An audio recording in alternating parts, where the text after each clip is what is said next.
A paz do Senhor, amados irmãos. Hoje entramos no dia 99 da nossa jornada bíblica anual. 1 Samuel, do capítulo 4 ao capítulo 6. O nosso tema, a glória de Deus não pode ser tomada. Te convido a comentar, a compartilhar, a se inscrever no canal, se você ainda não é inscrito, e também a comentar aquilo que toca a você ou da onde você nos assiste. A palavra do Senhor diz assim, 1 Samuel capítulo 4. Os filisteus vencem os israelitas. A palavra de Samuel veio a todo Israel. Israel saiu à batalha contra os filisteus e acampou em Ebenezer, e os filisteus acamparam em Afeca. Os filisteus se dispuseram em ordem de batalha para enfrentar Israel, e quando a guerra começou, Israel foi derrotado pelos filisteus, que mataram no campo aberto cerca de 4.000 homens. Quando o povo voltou ao arraial, os anciãos de Israel disseram: Por que o Senhor nos derrotou hoje diante dos filisteus? Vamos trazer de Siló a arca da aliança do Senhor, para que esteja no meio de nós e nos livre das mãos dos nossos inimigos. Então o povo mandou trazer de Siló a arca do Senhor dos exércitos, entronizado entre os querubins, e os dois filhos de Eli, Ofni e Finéias, estavam ali com a arca da aliança de Deus. A arca é tomada. Ofni e Finéias são mortos. Quando a arca da aliança do Senhor chegou ao arraial, os israelitas gritaram tão alto que o chão tremeu. Os filisteus ouviram a voz do júbilo e disseram: Que voz de grande júbilo é este no arraial dos hebreus? Então souberam que a arca do Senhor havia chegado ao arraial, e os filisteus ficaram com medo e disseram: Os deuses vieram ao arraial, e diziam mais: Ai de nós, porque nunca aconteceu uma coisa dessas. Ai de nós, quem nos livrará das mãos desses deuses poderosos? São os deuses que atacaram os egípcios com todo tipo de pragas no deserto. Sejam fortes, filisteus, comportem-se como homens, para que não venham a ser escravos dos hebreus, como eles já foram escravos de vocês. Comportem-se como homens e lutem. Então os filisteus lutaram e Israel foi derrotado, e cada um fugiu para a sua tenda. Foi uma grande derrota, pois foram mortos de Israel 30.000 homens. A arca de Deus foi tomada e os dois filhos de Eli, Ofni e Finéias, foram mortos. A morte de Eli. Então um homem de Benjamim, saído das fileiras, correu e no mesmo dia chegou a Siló e havia rasgado as suas roupas e espalhado terra sobre a cabeça. Quando chegou, Eli estava sentado numa cadeira perto da estrada, olhando como quem espera, porque o seu coração estava tremendo pela arca de Deus. Depois que o homem entrou na cidade e deu a notícia, toda a cidade começou a gritar. Eli, ouvindo os gritos, perguntou: Que alvoroço é esse? Então o homem correu e deu as notícias a Eli. Ora, Eli estava com 98 anos. Os seus olhos já não se moviam e ele não podia ver. O homem disse a Eli: Eu venho da frente de batalha, eu fugi de lá hoje mesmo. Eli perguntou-lhe: O que aconteceu, meu filho? Então o mensageiro respondeu: Israel fugiu dos filisteus. Houve grande matança entre o povo. Além disso, os seus dois filhos, Ofni e Finéias, foram mortos e a arca de Deus foi tomada. Quando ele fez menção da arca de Deus, Eli caiu da cadeira para trás junto ao portão da cidade, quebrou o pescoço e morreu. Ele era um homem velho e pesado e havia julgado Israel durante 40 anos. A nora de Eli, a mulher de Finéias, estava grávida e próxima do parto. Quando ela ouviu estas notícias de que a arca de Deus havia sido tomada e de que seu sogro e seu marido tinham morrido, encurvou-se e deu à luz, porque as dores lhe sobrevieram. Quando ela estava morrendo, as mulheres que a ajudavam disseram: Não tema, porque você teve um filho. Ela, porém, não respondeu nem fez caso disso, mas deu ao menino o nome de Icabô, dizendo: foi-se a glória de Israel. Ela disse isso porque a arca de Deus havia sido tomada e por causa de seu sogro e de seu marido. E falou mais: foi-se a glória de Deus, pois a arca de Deus foi tomada. 1 Samuel capítulo 5. A arca no templo de Dagom. Os filisteus tomaram a arca de Deus e a levaram de Ebenezer a Asdod. Os filisteus tomaram a arca de Deus e a colocaram no templo de Dagom, ao lado da imagem de Dagom. Quando os moradores de Asdod se levantaram de madrugada no dia seguinte, eis que Dagom estava caído com o rosto em terra diante da arca do Senhor.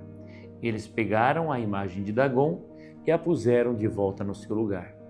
Levantando-se de madrugada no dia seguinte pela manhã, eis que Dagom estava caído de bruços diante da arca do Senhor. A cabeça de Dagom e as duas mãos estavam cortadas e se encontravam na soleira da porta. Apenas o tronco dele estava inteiro. Por isso os sacerdotes de Dagom e todos os que entraram no seu templo em Asdod não pisam na soleira da porta até o dia de hoje. Porém, a mão do Senhor castigou duramente os moradores de Asdod, e os assolou e os feriu com tumores, tanto em Asdod como nos seus arredores.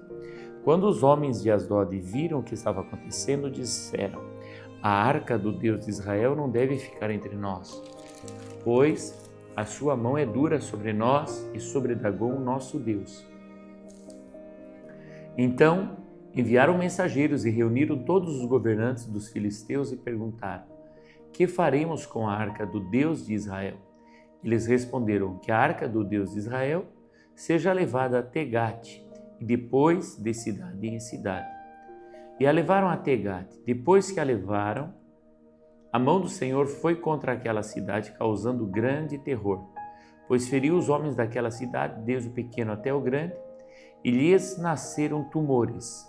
Então enviaram a arca de Deus a Ecrom, mas quando a arca chegou lá, os ecronitas exclamaram: trouxeram a arca do Deus de Israel até aqui para matar a nós e a nosso povo. Então enviaram mensageiros e reuniram todos os governantes dos filisteus e disseram: devolvam a arca de Deus de Israel, que ela volte ao seu lugar para que não mate nem a nós nem ao nosso povo.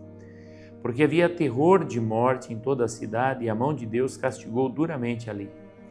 Os homens que não morriam eram atingidos com os tumores, e o clamor da cidade subiu até o céu. Os filisteus enviam para fora da sua terra a arca. A arca do Senhor esteve 7 meses na terra dos filisteus. Estes chamaram os sacerdotes e os adivinhos e perguntaram: que faremos com a arca do Senhor? Diga-nos, como a devolveremos para o seu lugar? Eles responderam: se devolverem a arca do Deus de Israel, não a mandem vazia, mas enviem também a ele uma oferta pela culpa. Então vocês serão curados e saberão, porque a mão dele continua pesando sobre vocês. Então os filisteus perguntaram: que oferta pela culpa devemos mandar? Os sacerdotes e adivinhos responderam: mandem 5 tumores de ouro e 5 ratos de ouro, segundo o número dos governantes dos filisteus. Porque a praga é uma e a mesma sobre todos vocês e sobre todos os seus governantes. Façam imitações dos tumores e dos ratos que andam destruindo a terra e deem glória ao Deus de Israel. Assim ele talvez alivie a sua mão de cima de vocês e do Deus e da terra de vocês, porque vocês endureceriam o coração, como os egípcios e Faraó fizeram. Não é verdade que depois que Deus os maltratou, eles deixaram os israelitas sair e eles foram embora? Agora, pois, façam um carro novo, arranjem 2 vacas com crias, sobre as quais nunca foi colocado jugo, e amarrem as 2 ao carro. Quanto aos bezerros, levem-nos para casa. Então, peguem a arca do Senhor e a ponham sobre o carro, e num cofre ao lado dele ponham as figuras de ouro que vocês vão lhe enviar como oferta pela culpa. Depois deixem o carro ir. Fiquem observando. Se ele subir pelo caminho de Bet-Semes, que leva a seu território, então foi o Deus de Israel que nos fez este grande mal. Mas se não, saberemos que não foi a sua mão que nos atingiu e que isso nos aconteceu por acaso. A arca chega em Bet-Semes. Os homens fizeram isso, pegaram 2 vacas com crias e as amarraram ao carro e as encerraram seus bezerros em casa. Puseram a arca do Senhor sobre o carro junto com o cofre que continha os ratos de ouro e as imitações dos tumores.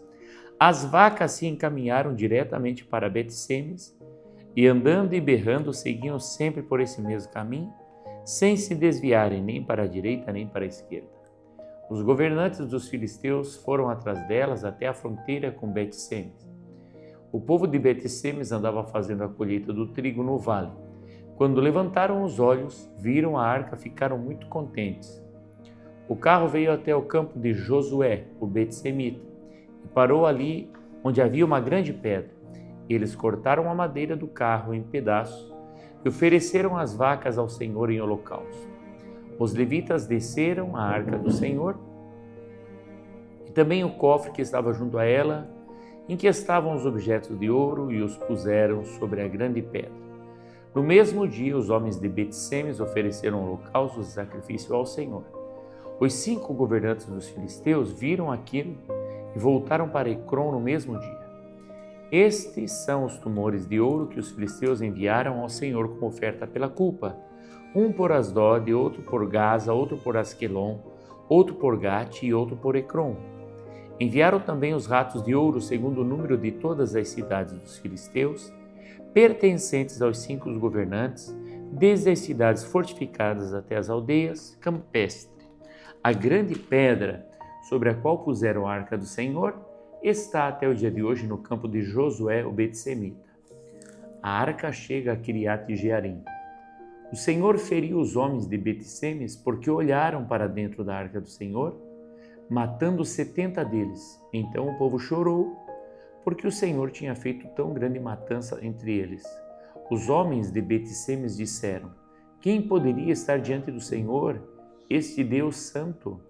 E para onde subirá, para que fique longe de nós?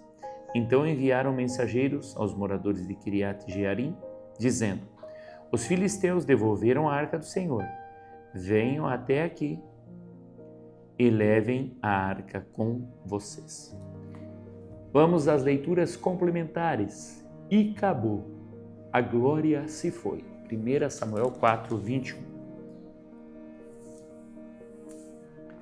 Mas deu ao menino o nome de Icabô, dizendo: foi-se a glória de Israel. Ela disse isto porque a arca de Deus havia sido tomada e por causa de seu sogro e de seu marido. E falou mais: foi-se a glória de Israel, pois a arca de Deus foi tomada. Irmãos, eu creio que essa foi uma das situações mais tristes para Israel, né? A glória de Deus se foi. Coisa terrível e triste quando a glória de Deus se vai de alguém, de alguma família, assim como no caso de Sansão, que nós acabamos de ler ainda essa semana, que Sansão, ele disse: me levantarei e vou lutar contra os filisteus como já fiz das outras vezes, mas não sabia que o Espírito de Deus já se havia retirado. E o mesmo acontece aqui com a arca. Eles mandam trazer a arca achando que tudo iria dar certo e que eles prevaleceriam, e foi ao contrário. Perderam mais 30 mil homens na batalha e perderam a arca também. Por quê? Porque não basta a arca de Deus, tinha que ter relacionamento, tinha que honrar a Deus. Então, a arca de Deus, a presença de Deus, ela é maravilhosa, mas nós devemos honrar e zelar da presença do Senhor. Salmo 24, 7 ao 10, o Rei da Glória. Levantem as suas cabeças, ó portas, levantem-se, ó portais eternos, para que entre o Rei da Glória. Quem é o Rei da Glória? O Senhor forte e poderoso, o Senhor poderoso nas batalhas. Levantem as suas cabeças, ó portas, levantem-se, ó portais eternos, para que entre o Rei da Glória. Quem é esse Rei da Glória? O Senhor dos Exércitos. Ele é o Rei da Glória. Glória a Deus. João capítulo 1, versículo 14. O Verbo habitou entre nós. E o Verbo se fez carne e habitou entre nós, cheio de graça e de verdade, e vimos a sua glória, glória como do unigênito do Pai. Glória a Deus. Amém, meus irmãos?